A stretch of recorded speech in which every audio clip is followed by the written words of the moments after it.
Bonjour à tous, je suis Pierre-Emmanuel Jus, directeur délégué de Maslow.imo. Maslow.imo, c'est une solution d'investissement locatif 100% digital dans lequel vous pouvez réserver, financer et gérer votre bien. Aujourd'hui, dans cette vidéo, nous allons parler d'un sujet important qui revient de façon récurrente dans vos questions sur notre site et dans les rendez-vous que nous réalisons avec nos prospects et nos clients.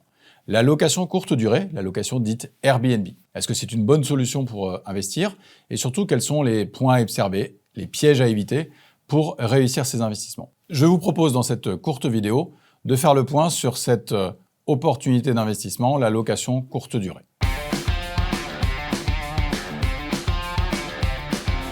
Alors le contexte, il est très simple, c'est qu'aujourd'hui on entend parler, et vous entendez parler partout, la location courte durée a explosé ces dernières années avec la fameuse plateforme Airbnb, mais évidemment on a Booking par exemple qui ont transformé de façon profonde le marché immobilier. C'est-à-dire qu'aujourd'hui, beaucoup de villes en France, et pas seulement sur le littoral ou dans les zones touristiques, proposent des logements en location touristique et en location courte durée. Du coup, incidence pour nous qui proposons de l'investissement immobilier, nos prospects, les gens qui nous contactent nous disent « voilà, est-ce qu'il est intéressant d'investir dans ce type d'investissement en courte durée ?» Rentrons dans le détail. Alors aujourd'hui, loin de mon propos de dire qu'il ne faut pas faire de location courte durée. L'idée, c'est chez Maslow, en tous les cas, le conseil qu'on va vous apporter, c'est lorsque l'on fait un investissement immobilier, c'est d'essayer d'avoir le plus de certitude possible. Le plus de certitude possible va nous orienter à vous proposer de l'investissement en location longue durée, c'est-à-dire à l'année, meublé ou non meublé. La location courte durée peut être un avantage pour augmenter la rentabilité de son investissement à condition de tout prendre en compte. Et souvent, lorsque l'on voit des comparatifs, des propositions concurrentes, beaucoup de choses ne sont pas prises en compte. Il n'est pas possible aujourd'hui de prendre un tableau Excel et de rentrer de façon certaine la location courte durée comme une solution d'investissement avec beaucoup de certitude. Première situation, la location courte durée porte bien son nom. C'est donc une location saisonnière, de nature instable. Je vais pouvoir louer mon logement une nuit, 2 nuits, 3 nuits, finalement 3 semaines. L'idée des internautes qui nous posent des questions, c'est souvent de dire oui, mais si j'achète un appartement, que je peux le louer 500 ou 600 euros par mois, mais si je peux le louer 100 euros la nuit, finalement, si je le loue 10 nuits par mois, c'est quand même beaucoup plus rentable, il faut que je fasse du Airbnb. Première situation, c'est une demande saisonnière. Lorsque j'investis dans la location touristique, qu'est-ce que l'on va voir sur l'occupation des logements, que ce soit en ville ou à la plage ou à la montagne? On va avoir une demande locative qui peut être importante en saison et les week-ends. Est-ce qu'on loue facilement le lundi, le mardi, le mercredi et le jeudi mon appartement en location courte durée? Pas toujours. Je dirais même pas souvent. Je dirais également pas tous les mois. Donc bien prendre en compte aujourd'hui qu'on ne peut pas dire je vais louer mon appartement 10, 15, 20 jours en moyenne en location courte durée. Et c'est ça qu'il faut comparer avec la location à l'année. Et puis on va voir également qu'il y a certaines soustractions à faire dans le calcul de sa rentabilité. Autre point extrêmement important, beaucoup de gens se sont lancés dans la location saisonnière dans une période où les taux de crédit étaient très faibles, où l'argent n'était pas cher, où les opportunités de marché étaient importantes. Et je souhaite rappeler également à ceux qui ont connu le Covid que quelqu'un qui a investi dans de la location à l'année, son locataire pendant le Covid n'est pas parti. Il a touché son loyer. Les gens qui avaient investi dans de la location courte durée se sont retrouvés avec l'impossibilité de louer leur logement courte durée et ont passé donc plusieurs mois sans location, sans rentrée d'argent et ont eu des situations difficiles à gérer. Lorsqu'on réalise un investissement immobilier, l'idée c'est d'avoir des recettes et des charges, de savoir combien va nous coûter ou nous rapporter cet investissement. La location saisonnière, c'est évidemment beaucoup plus difficile. Vous ne pourrez pas dire je vais toucher 500 euros de loyer en février de façon certaine, 700 euros de loyer au mois d'avril, 800 au mois d'août et finalement pendant combien de temps? Lorsqu'on investit dans l'immobilier, il y a des frais d'acquisition qui sont importants, ce qu'on appelle les frais de notaire, les éventuels travaux, l'aménagement du logement. Ces frais sont donc à amortir dans le temps pour pouvoir revendre le logement dans de bonnes conditions. Donc il faut être certain de sa rentrée d'argent et effectivement dans la location courte durée, la planification financière est plus difficile. Le deuxième problème, il est à prendre en compte, il est évidemment important, c'est que l'évolution réglementaire est constante. C'est-à-dire qu'investir dans ce type de location, c'est faire un pari. C'est faire un pari sur le fait qu'aujourd'hui, la réglementation peut changer. La réglementation, elle peut changer sur la fiscalité, puisque Jusqu'alors, la fiscalité sur la location touristique était très avantageuse. Les gens qui achetaient, par exemple, en cash un appartement pouvaient avoir jusqu'à 70% d'abattement sur leur loyer perçu. Donc, c'est une excellente niche fiscale. Il y a quelques semaines, le Sénat a voté le fait d'avoir un énorme rabot fiscal sur cette niche fiscale avec un abattement qui passerait à 30%. Ça veut dire 70% de mes loyers directement imposés au titre de ma tranche marginale d'imposition et puis saupoudrés d'un peu de CSG. Ça veut dire que la moitié de mes loyers pourrait partir en impôts, ce qui n'est pas le cas aujourd'hui. Ça, c'est la première évolution qui est évidemment très importante. L'autre réglementation qui peut changer ou pourrait changer, vous savez que aujourd'hui, pour louer un logement, vous devez respecter une performance énergétique de votre logement avec des échéances, c'est-à-dire qu'aujourd'hui, les DPE G ne peuvent plus être mis à la location, et puis finalement, les DPE E, F le viendront petit à petit. En 2034, vous devez proposer à la location des logements qui ont un DPE D, et un DPE D, c'est une performance énergétique de logement très importante et très confortable. Jusqu'alors, les logements touristiques étaient exclus de cette réglementation des DPE. Le Sénat, il y a quelques semaines, a remis comme critère de location ces fameux DPE. Je ne sais pas si ça ira au bout, et personne ne peut le savoir à l'heure où je parle. Pour autant, on voit bien qu'il y a différentes menaces. C'est-à-dire que je suis propriétaire d'un appartement à Rennes, à Strasbourg, à Quimper, à Lyon. J'ai un DPE défavorable. Aujourd'hui, j'ai le choix de faire des travaux, je vais avoir l'obligation de faire des travaux pour louer, ou alors finalement je passe mon logement en Airbnb et je n'ai pas l'obligation des DPE. Le législateur s'intéresse de très près à ça, et donc le Sénat vient d'amender ça pour obliger les propriétaires à louer des logements décents et performants énergétiquement, que ce soit en courte durée ou à l'année. Donc il n'y a plus aujourd'hui d'opportunités à saisir sur des passoires énergétiques pour faire de la location Airbnb. Et s'il y a encore quelques semaines pour en profiter, c'est avec la certitude que la règle va changer dans les années à venir. Les points clés à retenir et à prendre en compte dans votre décision d'investissement. Je le répète, je ne fais pas cette vidéo aujourd'hui pour vous dire ne faites pas de location Airbnb. Je fais cette vidéo aujourd'hui, nous faisons cette vidéo aujourd'hui avec Maslow pour vous alerter sur les éléments à prendre en compte. J'investis aujourd'hui dans une ville sur laquelle je vais faire de la location courte durée. Les élus locaux, les maires, les municipalités voient un nombre de logements disparaître de leur marché, notamment sur les petites surfaces, notamment pour les étudiants, notamment pour les célibataires, les familles monoparentales qui aujourd'hui ne trouvent plus à se loger à l'année. Les élus locaux ont donc exprimé la volonté très forte de réguler la prolifération des meublés touristiques. Aujourd'hui, les avantages fiscaux qui étaient importants sur cette location saisonnière sont en train de disparaître ou tout du moins être rabotés de façon importante. L'objectif du politique, il est très clair. C'est de libérer des logements pour la location longue durée. La location longue durée, ce sont des gens qui travaillent sur un territoire. Si vous ne pouvez pas vous loger sur le territoire où vous travaillez, eh bien, ça empêche le développement économique d'un territoire. Je pense à des zones touristiques sur lesquelles aujourd'hui, il faut trouver des gens pour travailler dans l'hôtellerie, la restauration, les boutiques, que sais-je encore, et qui n'arrivent pas à se loger sur des territoires, tout simplement par le manque d'offres de logements disponibles.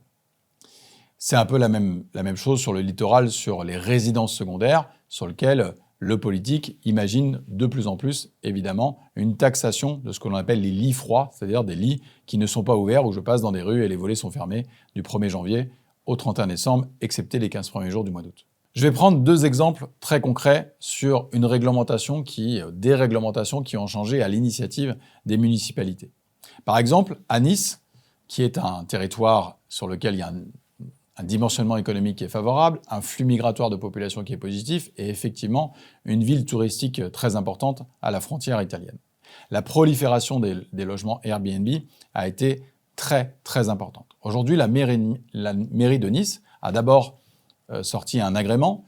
Elle vous autorise même aujourd'hui, elle vous encourage à faire du Airbnb si vous acceptez de louer votre logement pendant 9 mois à un étudiant.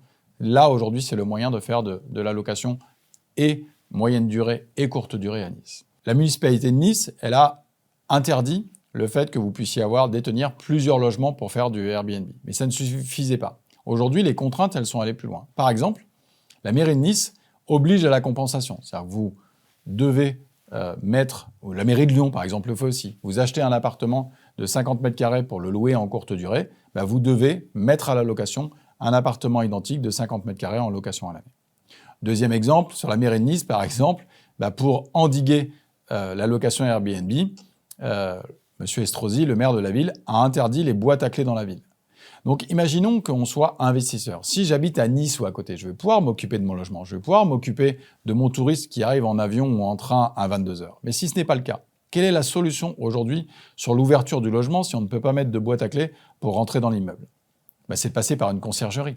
Et passer une conciergerie aujourd'hui, ce sont des frais qui vont au-delà de la plateforme Airbnb. Aujourd'hui, Airbnb va vous prendre entre 15 et 20% de votre loyer. Une conciergerie va vous prendre entre 15 et 25% de votre loyer. Ma fameuse nuitée à 100 €, finalement, nette dans ma poche, il va falloir que je retire la plateforme Airbnb. À Nice, j'avais une boîte à clés, mes touristes arrivaient, ils avaient le petit tuto pour pouvoir rentrer et dans l'immeuble et dans mon logement. Je n'avais pas forcément besoin d'une conciergerie. Aujourd'hui, je suis plus obligé puisqu'il y a des contraintes qui sont arrivées, par exemple, sur cette ville. Problème qui également augmente aujourd'hui quand on est propriétaire du logement. C'est vrai que vous pouvez être sollicité par la copropriété pour les nuisances que vous faisiez. Si vous habitez dans un logement et que vous êtes musicien, si vous commencez à jouer de la guitare électrique, vous allez voir assez rapidement que votre voisin du dessus ou votre voisin d'en dessous va venir taper à votre porte et va vous demander de trouver une solution avec un casque du sans-fil pour pouvoir faire votre passion. C'est vrai qu'aujourd'hui, les logements Airbnb dans les copropriétés sont de moins en moins appréciés. Voir tous les week-ends débarquer des jeunes gens qui viennent faire la fête, profiter de Nice, profiter de Lyon, viennent faire des enterrements de vie de garçon, des enterrements de vie de jeune fille. Voilà, ce sont des choses qui provoquent beaucoup de nuisances et qui sollicitent et sursollicitent les copropriétaires sur leur calme. Dans les copropriétés aujourd'hui, par exemple, il y a des règlements de copropriété qui interdisent les activités commerciales en dehors du rez-de-chaussée. Souvent, il s'agit de mettre des professions libérales, des médecins, des choses comme ça, au rez-de-chaussée, dans des cabinets médicaux. Et voilà, et parfois, c'est même interdit. Pourquoi ? Parce qu'on se retrouve avec des inconnus qui rentrent dans des copropriétés et qui peuvent avoir accès à des étages. Et donc, c'est souvent extrêmement limité. Imaginez bien qu'aujourd'hui, Airbnb permet de faire rentrer des étrangers dans la copropriété et puis également de provoquer un certain nombre de nuisances. On voit aujourd'hui des règlements de copropriété qui sont modifiés pour interdire la location saisonnière dans les copropriétés, notamment dans les centres-villes.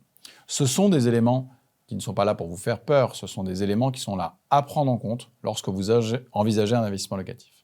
Ce que je tiens à vous dire aujourd'hui, c'est que lorsqu'on envisage un investissement locatif et qu'on envisage de faire du Airbnb, on peut le faire.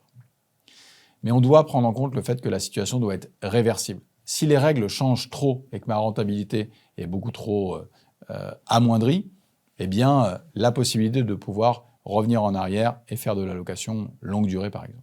Le quatrième problème, il est éthique et il est économique par rapport au marché immobilier français ou plutôt au marché du logement. La location Airbnb a une conséquence immédiate qui est la hausse du prix des loyers sur les logements qui sont disponibles dans les territoires. On peut prendre l'exemple du Pays Basque aujourd'hui, sur lequel les gens qui habitent là-bas n'arrivent plus à se loger parce qu'il y a évidemment beaucoup trop de logements Airbnb.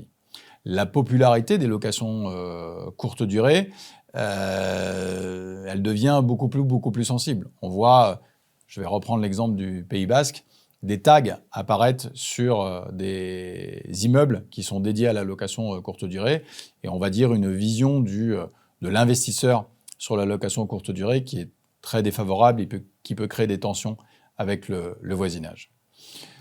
Il faut bien comprendre le problème. Aujourd'hui, les logements qui sont loués en Airbnb étaient hier destinés à la location longue durée. Je vais reprendre l'exemple des petites surfaces, mais aujourd'hui, on a 3 millions d'étudiants en France. Il y a 430 000 places dans les CROUS, dans les résidences universitaires, dans les résidences de services.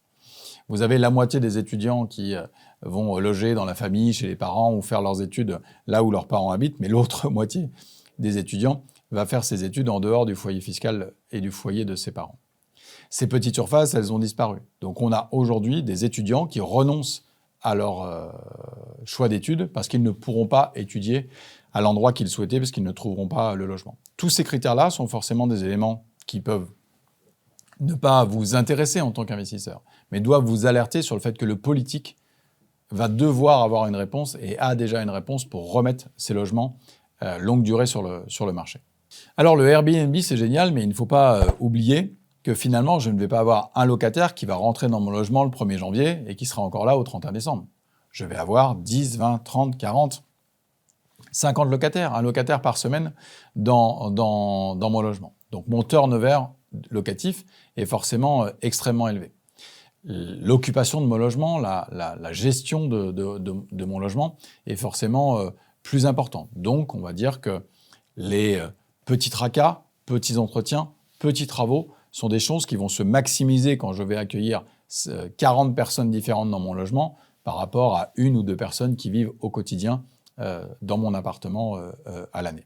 Ça veut dire que ça implique une gestion locative qui est plus intensive, avec des tâches récurrentes comme l'accueil des locataires, l'état des lieux, la résolution des problèmes en temps réel. Je loue votre logement pendant 3 jours, s'il n'y a pas d'eau chaude, je n'attends pas une solution dans 4 jours, je veux une solution évidemment demain matin. Donc souvent, ce que vont faire les investisseurs, c'est qu'ils vont d'abord commencer à s'en occuper eux-mêmes. Et nous, ce que l'on voit aujourd'hui sur Maslow, c'est des investisseurs qui soit sont repassés à l'année, soit ont délégué la gestion locative à une plateforme et ont également délégué la gestion quotidienne à une conciergerie. La conciergerie, c'est de nouveau des frais plus importants. C'est entre 20 et 25% du loyer perçu pour la gestion du logement. Aujourd'hui, dans des Airbnb, si vous en avez déjà loué, soit vous arrivez avec votre valise et tout est déjà équipé, soit vous devez arriver avec votre valise, vos serviettes, vos draps, votre couette. Si ça n'est pas le cas et que c'est fourni par le propriétaire chez qui vous logez, vous devez avoir des frais de blanchisserie. Mes serviettes, mes draps, ma couette sont forcément des éléments de gestion et de coûts qui sont évidemment à prendre en compte. Quand 40 personnes occupent mon logement plutôt que 2, il va forcément y avoir des dégradations plus rapides sur le bien et sur le mobilier.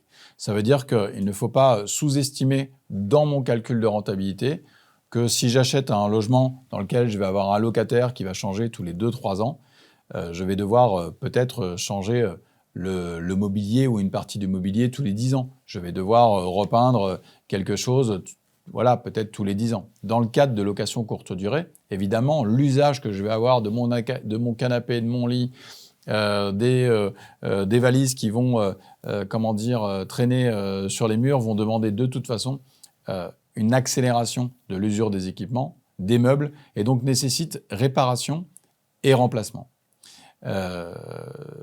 Il faut le prendre en compte, c'est-à-dire que lorsque je vais dépenser 4, 5, 10 000 euros pour équiper mon logement, il faut bien que ces 4, 5, 10 000 euros, je prévois le renouvellement de ces prestations et de ces matériels dans mon calcul de rentabilité.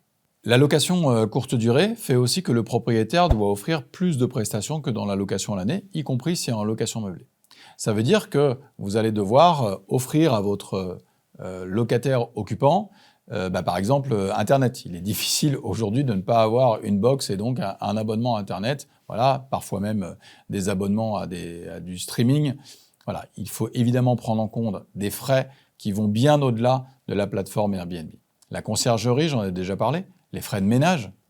Voilà, le ménage aujourd'hui, c'est à prendre en compte. Donc, si vous prenez 2 heures de ménage, aujourd'hui, 1 heure de ménage, ça va coûter dans les 25 euros. Donc 2 heures de ménage, c'est 50 euros à retirer à chaque turnover de locataire. C'est pour ça que la location courte durée, il y a courte durée et très courte durée.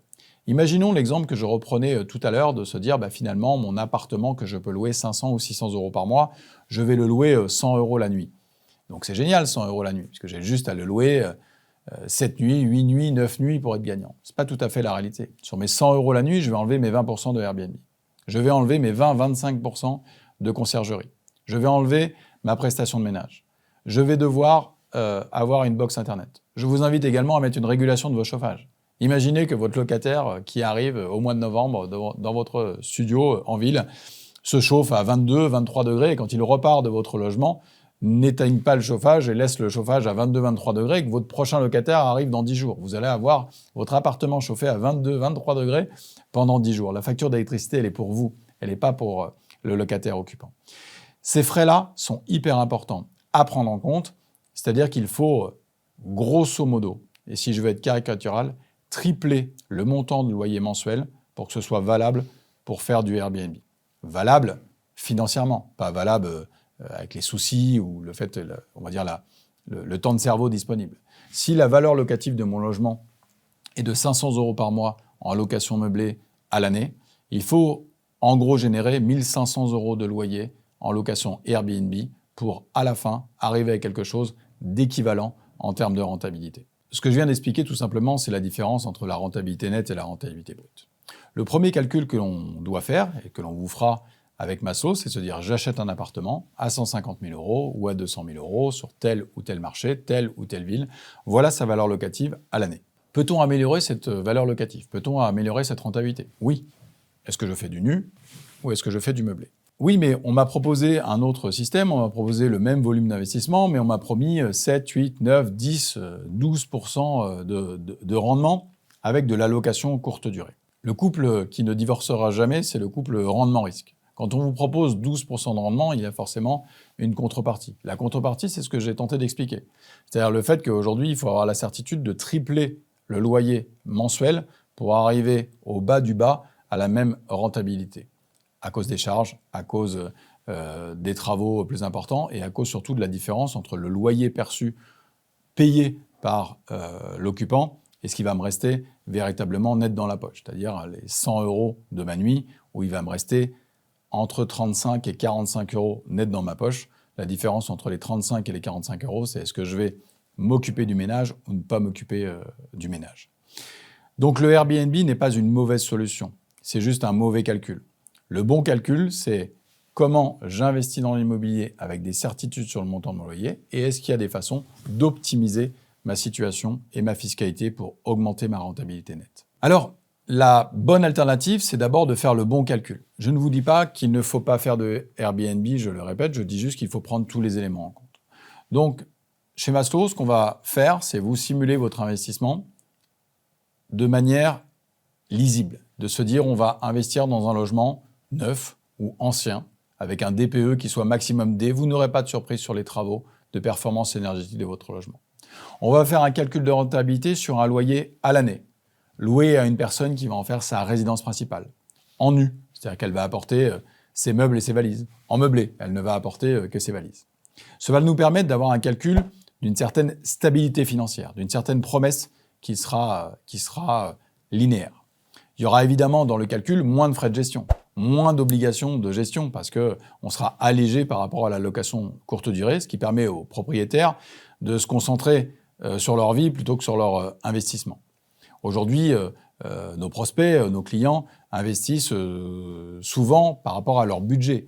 Donc si j'habite dans une grande aire urbaine, à Paris ou à Lyon, que je suis propriétaire de ma résidence principale ou pas d'ailleurs, et que je peux investir 100 ou 150 000 €, je ne vais pas pouvoir investir à Paris ou à Lyon. Donc je vais devoir aller acheter dans une ville qui est peut-être loin de chez moi ou un petit peu plus loin de chez moi. Donc je ne vais pas pouvoir m'occuper de la gestion, de l'accueil de ces touristes, du ménage, des menus travaux. Je vais donc forcément devoir déléguer et donc forcément avoir des frais de gestion importants.